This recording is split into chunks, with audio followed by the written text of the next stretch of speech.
And I guess what's coming up next is Jill Russo Foster, Adam. That's correct, and she's joined us once in the past before, and she had some great stuff to say. Author of Cash Credit in Your Finances, the Teen Years. The most important years when it comes to finances, and maybe the most overlooked. I would say so. And I've said this before, and anyone who has heard it before, I apologize for being repetitive, but I've always said, we should really, really have a course in high school called Life 101.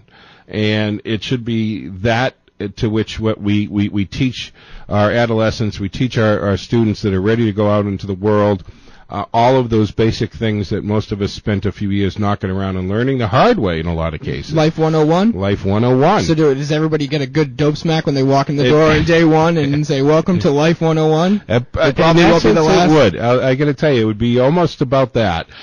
First of all, you're gonna learn the basics. You're gonna learn what a checking account is, a savings account, a life insurance, how to buy car insurance, how to buy a car.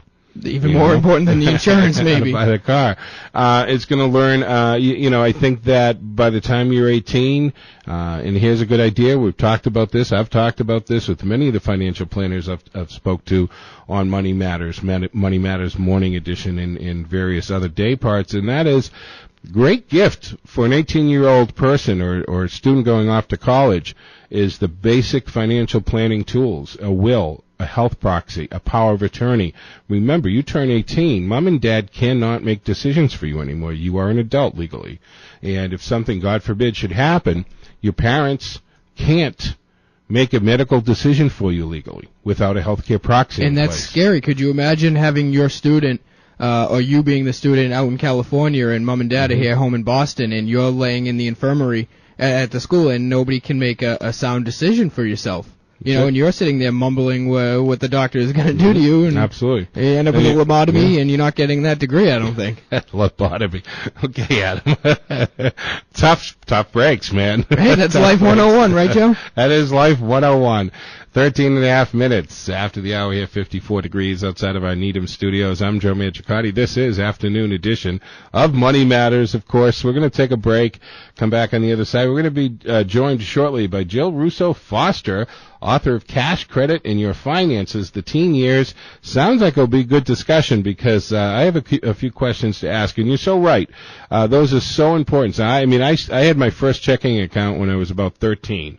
And the bank's changed probably 10 times, from the bank I opened it, right? At least. The local, Natick Savings or whatever it was. And, actually, I think it's today called Middlesex Savings, if I'm not mistaken. I think it finally ended at Middlesex. Still sort of has that local name. Hasn't gone completely national on us? A little bigger. And they are one of the larger local banks that still own themselves. And, you can still do well by using them because I am not a fan of the BOAs, Wells Fargo, Citizens, none of those. And that's a testament that evidently they do good business if they've been around since Joe Mangiacotti's 13-year-old bank account, and they're still essentially here. It might have been even flag. 12, I think, at the time. Amazing. Or something. But all right, very good. Again, Money Matters Radio Network, Money Matters Afternoon Edition. I'm Joe Mangiacotti. We'll be back in a moment.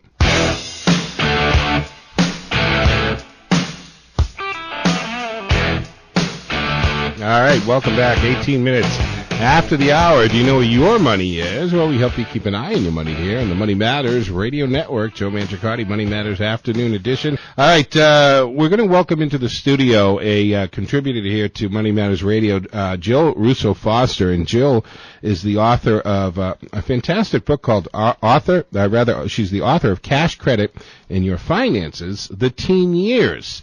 And, that plays in like I was talking about, Adam, man.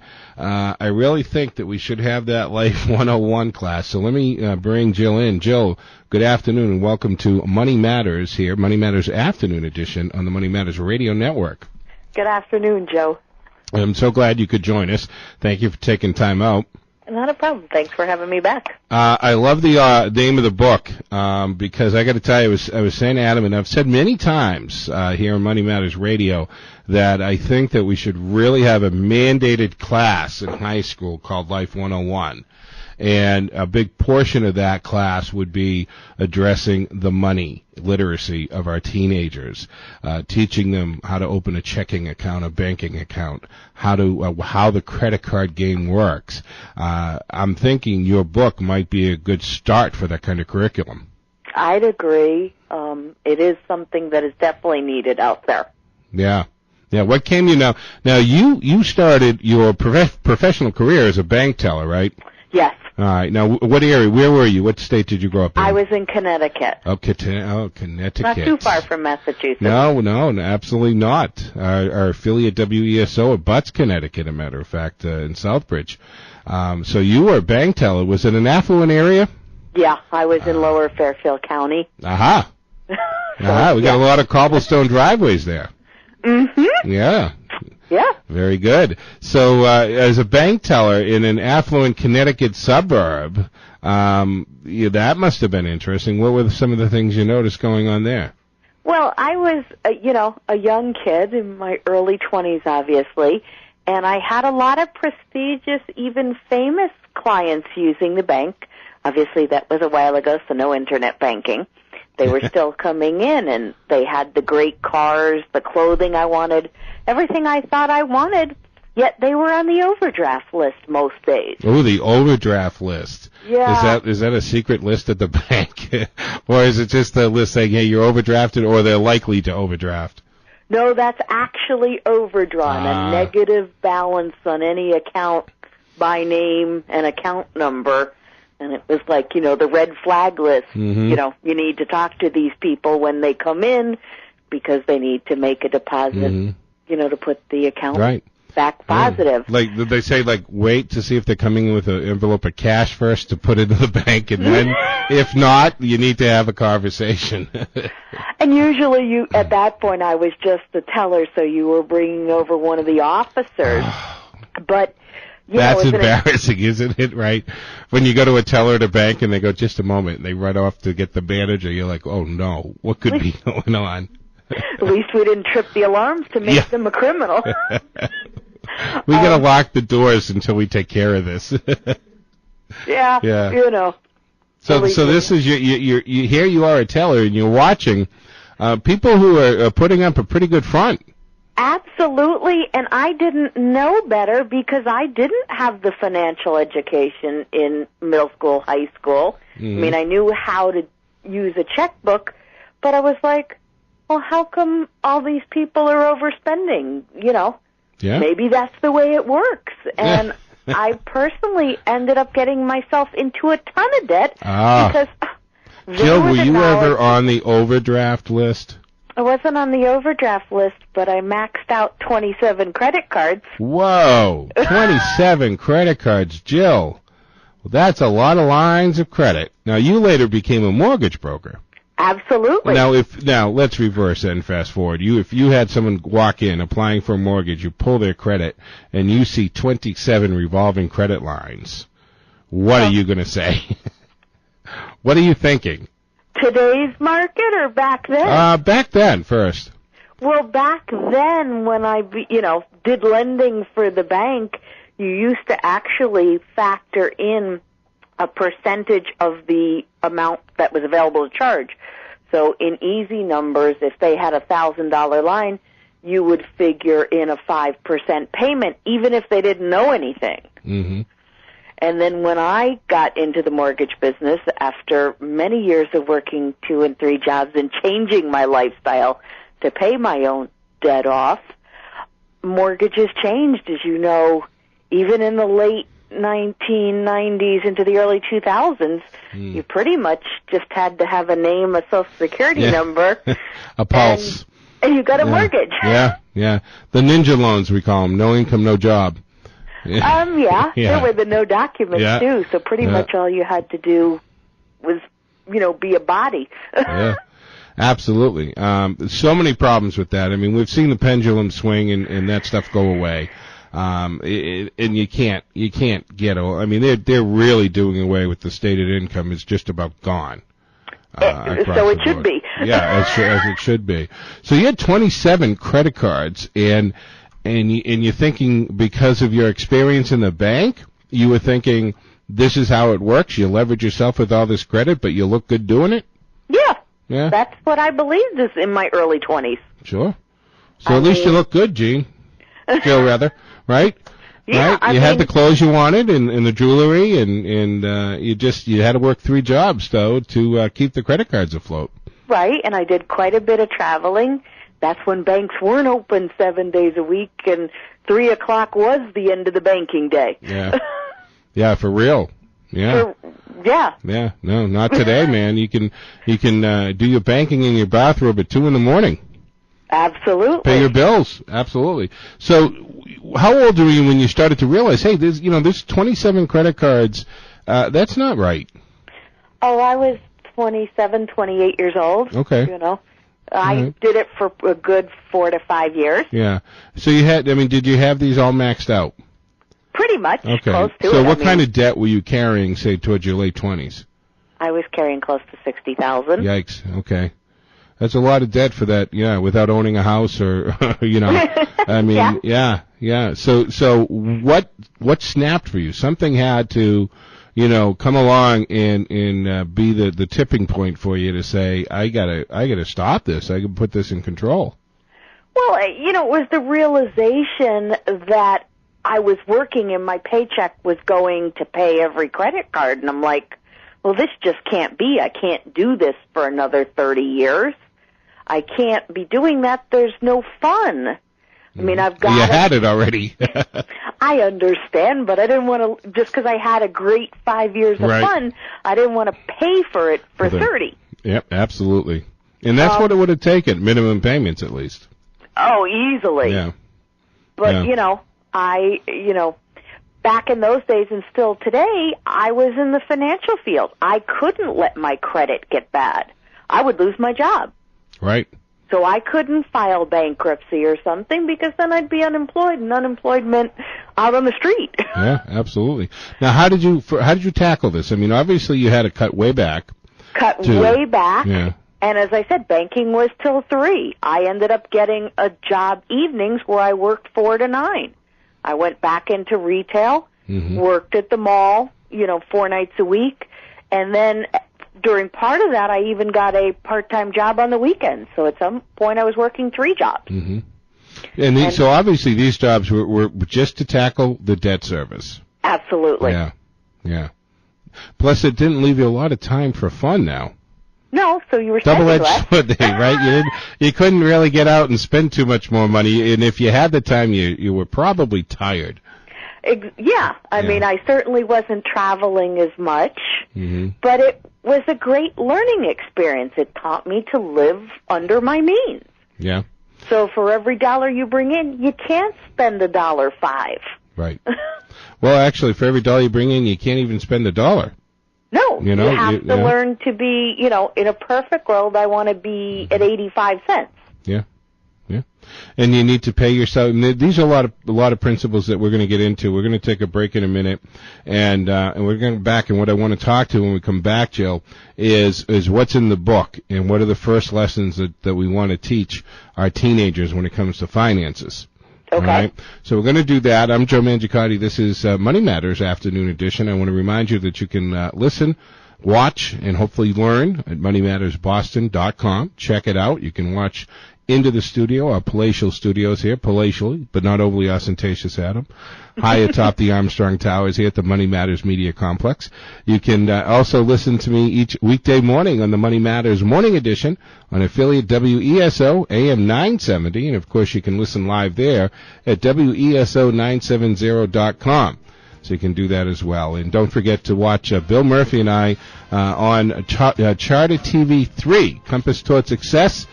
Check the Charter listings for TV3 for the air times for our new show, Compass Toward Success. I'm Joe Mangiacotti. This is Money Matters Afternoon Edition.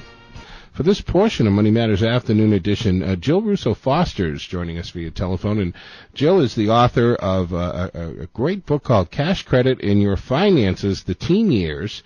And what I'd like to know, Jill, is what are the first things that you tackle, first lessons that you tackle when you're talking to teens? What's the first thing we should kind of teach them or get into it with them on? Well, I want you to start even before your teens. Right, we'll go right back to the sandbox. Yeah, we'll with go the back sandbox and the tooth fairy. Yeah, the tooth fairy's there. That's a great place to start because I love watching my nieces and nephews' eyes light up when when they put two and two together, literally, and they go, "Wait a minute, really?" Yeah. I got a buck for this thing? Joe, I tell you, me and my cousin one day, we were about 6 years old. We sat in front of my bathroom mirror and we ripped every tooth out of our heads that we possibly could because we wanted the money so badly. We helped each other rip our teeth out. We made them. I hope they were all baby teeth. They were all baby teeth. Okay. I ended up with about half a dozen teeth that day. It was amazing. And, so how back much then, of a windfall what did you get back then, though? Oh, let's see, $12, $15 maybe? I was getting more than $1 a tooth at that day. Well, they probably felt sorry because you ripped them out of your own head. I had no teeth left. I had to gum everything for about a year. Wow. Yeah, where was the parental supervision then? I'm not sure. I was definitely telling him I was doing something that wasn't ripping my teeth out. I'll tell you that much. Well, Joe, it's okay. He has a nice smile today, so it all worked out for the best in the end here. Okay. But that's a great win. I didn't get anywhere near that kind of money when I was. Well, of course, I was that age a lot sooner than you were. But you had about a dime a tooth, maybe. I think maybe that a dime or a quarter. I don't know. I was a quarter a tooth. I think it was like a quarter. And his a perfect lesson for inflation, also. Yeah. The teeth, and now if I want, you know what my teeth would cost if I had to get false teeth today? Like $5,000, right? At least. Now they're charging you to pull them out of your head. Jesus, I know. The dental work in my mouth alone is probably more than my first car at this point, Jill. Especially if it's gold, at the price of gold. Price of gold, that's right. Here we are. We're at actually we're down a little bit, down $19.70. Gold dropped to under $1,200. To $1,194.60 an ounce.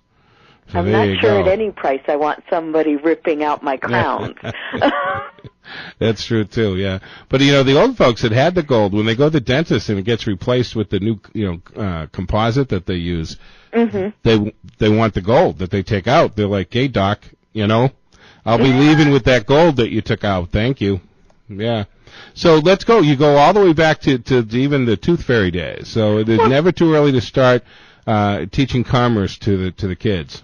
Right, and you see how enthusiastic he was about ripping his teeth out for the cash. We are talking about Adam, though, so we wouldn't use him as a barometer for all kids. No, but it's, yes, they're thinking absolutely. Money back then. Mm-hmm.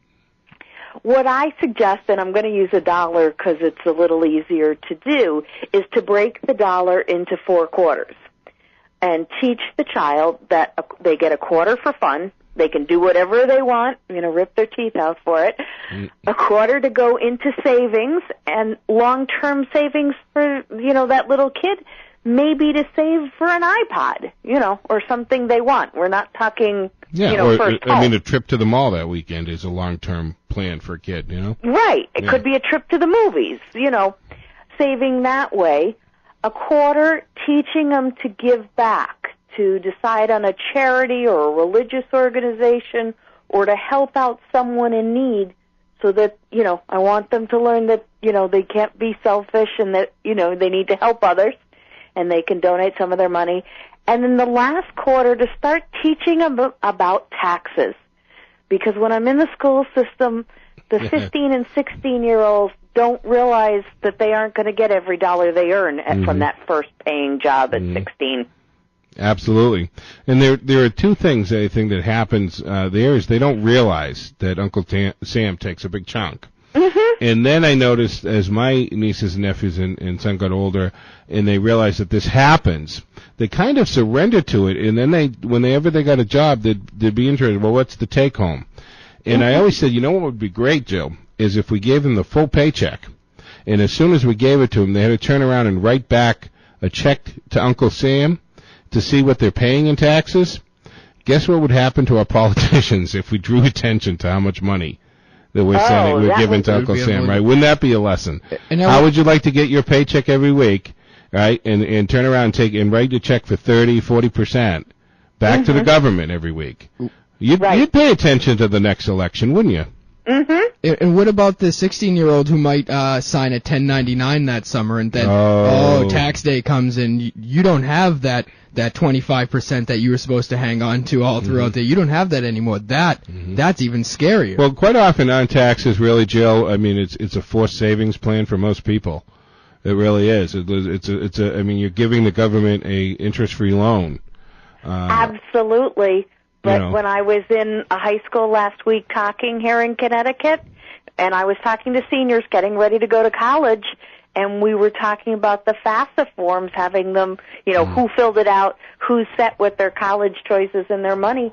One girl openly admitted, I can't do a FAFSA form. My parents haven't filed taxes in 3 years. And I'm like, Yikes. Yikes. Yikes. Yep, absolutely. And I'm like, hopefully they're saving money. Mm-hmm. She said no. I said, and are you accepted in a college and planning to go? She said, yeah. And I said, where do you think you're going to get the money from? She goes, I don't know yet. And we're at May. Yikes. Yeah. Well, you've been in the mortgage business, so I'm sure you can relate to this and maybe even experience this. But I mean, not that long ago, I come from the mortgage and real estate business, Joe. Yes, and I sold a house a few months ago to a young couple, having their first child, a beautiful home on the water down the Fall River, Seekonk area. And wouldn't you know, they go through the mortgage process, and he submits his application with his tax returns. And, of course, they do a verification now. He's never filed taxes in his life. Minor detail. And he was upset when they went and checked it that they should have taken his tax returns at face value. I mean, of course, the deal fell apart. And it raised to it. Now he had to go back and file taxes back for about 4 years. You're never going to win. You're not going to win, and the penalties and the problems, because hopefully he's a very organized person to know where all that documentation is. Yeah, whole nother show, man. So this dollar that we take in, you're teaching him right off the bat that you've got that spending portion that is there for your immediate gratification and for your use. You've got that savings, and this is what you need for the rainy day. This is what you need for long-term goals. You've got the portion that you need to pay attention to charity and give back or help those less fortunate. And of course, don't forget, it all works because we participate in the tax system, and that's what keeps our roads going and our defense there and all of the things that make the world go round for us here. So this is what you do with this, with the quarters, the 25, 25, 25, 25. Now, I want to focus for a second on the charity part of it, and I think that probably gets overlooked quite a bit. I have 3 sisters, and I have one sister who had always, at the end of the month, when she did her bills, she would have her 2 children, my niece and nephew, participate in the decision-making process for the charities. Oh, isn't that wonderful? And every month to say, who do we want? This is what we have left over. This is what we have that we can give away. Where do we want to put it this month? And they had their favorites, but they would participate and be part of this decision process as to whether it went to the cancer foundation, or it was going to go to a homeless type of situation. But they participated from an early age. I'm talking like 2nd and 3rd grade on. I think that's wonderful. As to where the household charity check went every month. I think that's wonderful. And if they can see where their money is going and how it benefits, that's an excellent learning skill for them. And it's part of who they are now. Now they're both in their teenage years. Actually, the oldest one is just turning into 20. 21 actually. Uh-oh. And if he's anything like his uncle, but they, the whole concept of charity in donating, and now not just money but time, is just became part of who they are. Absolutely. Like it's a given to them. They just assume everybody does the same thing. It's what you do. Right. And if you teach them to save at an early age and give back, that'll ingrain it so that when they're in their 20s, 30s, and where I am, it's ingrained because it wasn't ingrained to me, and it's not ingrained to most people. Yeah. Now, the tax portion of this at that early age, where does that money actually go? Are you putting it into the parents get to college? Towards college, yeah, the roof over their head, the food that they eat, kids, trade, for whatever they want to do, whether the kid wants to go on to some kind of higher education, trade school, something, because there's always going to be a need parents have for kids, and there's not enough. We're not all as fortunate as Bill Gates. He wasn't fortunate as a young kid either. No. And here's a guy who made it. And that's wonderful, and I hope the people listening have their kids make it, so that they have more money than they know what to do with. But that's not going to be the majority of us. I would be happy if my child did 1%. Made it 1% of what Bill Gates said. I'd be thrilled. I'd be fine in my old age. As long as they don't come back on your payroll in your room. Yeah, absolutely. So this is starting with the very first, down to that age level, the tooth fairy, here you got $1, this is how we break it up. Where do we go for a lesson from there as to, your money isn't all yours to run, you can't run to the corner store to buy $1 worth of candy. But you can do your 25 cents. But go ahead, there's your 25 cents. Your 25 cents you can. If you're industrious like Adam and you knocked out 4 teeth, you got that $1. Okay. King size candy bar. When the money's finished and you're out of baby teeth, there's going to be a day where they go, I want something. I'm like, well, you're out of your fun money. You're going to have to figure out how to purchase or do without or come up with a compromise on things. Well, don't you like this when they come back to you and they say, do I have to use my money? Yeah.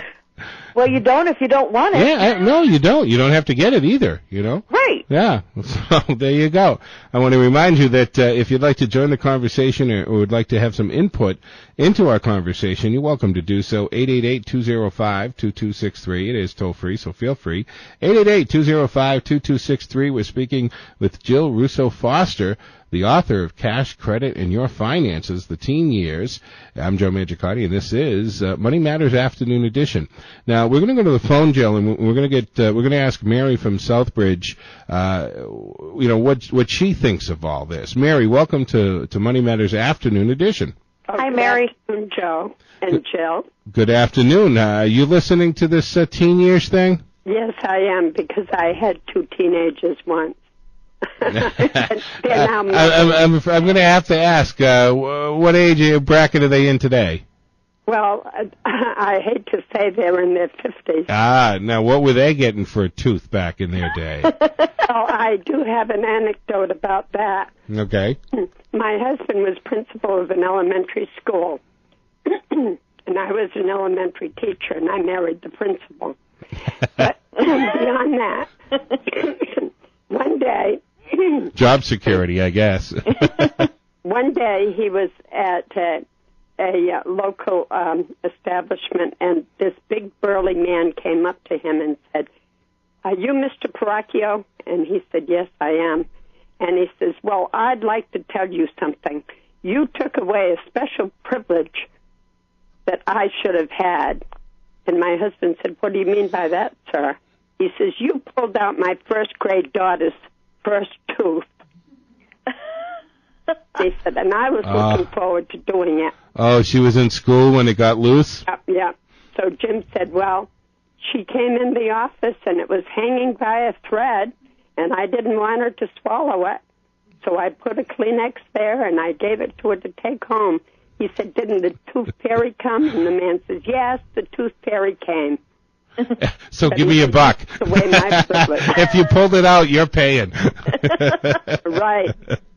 Well, now, that's funny. As far as money matters go, I taught my children a little trick that I made up, and maybe other people do it, but I like to think it's original. Of course, I record all the checks that I write in my checkbook and keep a running account. But sometimes I pay a big bill by my Visa card, and I don't want to wait until the credit card bill comes to me a month later. So right in my checkbook, I put paid Charter Communications such and such an amount by Visa, and I circle it with a red pencil, and I put outline it so that it shows up. And, of course, there's nothing to subtract, but chronologically, it's a great thing for us to look through and say, did we or did we not pay that bill? Okay. A placeholder, kind of. Yeah. Okay. Awesome. And then she has the money to pay the bill in full when the bill comes. So you deduct it wonderful. from your sheet there, so that on your balance sheet. By telephone, Joe. Yeah. Right, but you had the money instead of spending the money in your checkbook a second time on something else. That's right. I like to pay by Visa because I get a little kickback from my Visa card. That's the way to do it. All right, that's Mary from Southbridge. Thank you so much for your call. A good listener to Money Matters. We'll be back here in Money Matters Afternoon Edition in just a moment. But in this portion of Money Matters Afternoon Edition, Jill Russo Foster on the phone with us, author of Cash Credit in Your Finances, The Teen Years. Again, I want to thank you for joining us, and we got a little more to hit on here, but tell me a little bit about the book. Where can we find the book, Jill? Well, the book is available on my website, cashcreditinyourfinances.com. It's at Barnes & Noble. It's on Amazon.com. Now, is this geared more for mom and dad to read, or do you want the teenagers to read it? It can be either. It's a great book for parents to read with their teens. Mm-hmm. Because not only do, we talk about the budgets, the record-keeping, banking, credit, etc., we're following 5 fictitious teens through everything. Oh, so 5 fictitious teens. So do we have the really? You tell me the personalities, because I'm sure you probably covered stereotypical teens. The real label queen type person, right? You know what I mean? You know who I'm talking about, right? The right jeans, the right glasses, the right pocketbook to wear, the whole bit. We have that, and we also took them into jobs, the kids. So we have some that are doing part-time jobs that are savers. We have one kid who we kind of touched on briefly a few seconds ago who actually does project-based jobs and has no taxes withheld and goes into the panic when taxes are due because he didn't do he owes We don't need no stinking taxes. Absolutely. And then we have the teen who works that's trying to save for college because his parents didn't save anything. Right. They have their parents' number. They know they need to start saving now if they even have a hope. Right. We know that one too. Right.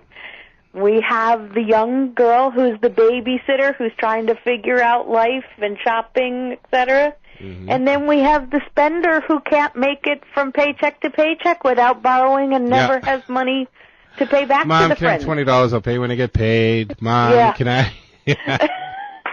And they never get paid back. You know this. Right. Yeah. So we follow them through the book too. So they're great discussion points for parents and kids to talk about. Right. Hey, Joe, actually, fairly recently, I tried to square everything up with my family unofficially, and I asked my mother. I said, on paper, give me a bill for what you think over all of these years I owe you. Well, there's a can of worms you should not have opened. Nope. She laughed. She said, you have $700,000, and she walked out of the room. And so do you have it for her? Not even close. Okay. But someday. It happens. My mother, who was extremely good at this type of thing, had a total for each one of us we found in her papers upon her death. And going through everything, we actually found a little running journal from our entire life. Mm-hmm. From when we started working, every time that she covered a bill or lent us money was written down. Wow. Yeah, it was something. Jill, thank you so much. Roll the webpage that people can check things out again at real quick for us. cashcreditinyourfinances.com. All right, awesome. Thank you so much for joining us, Jill. It was a pleasure, and you come back to talk to us again. Sure, thanks for having me, Joe and Adam.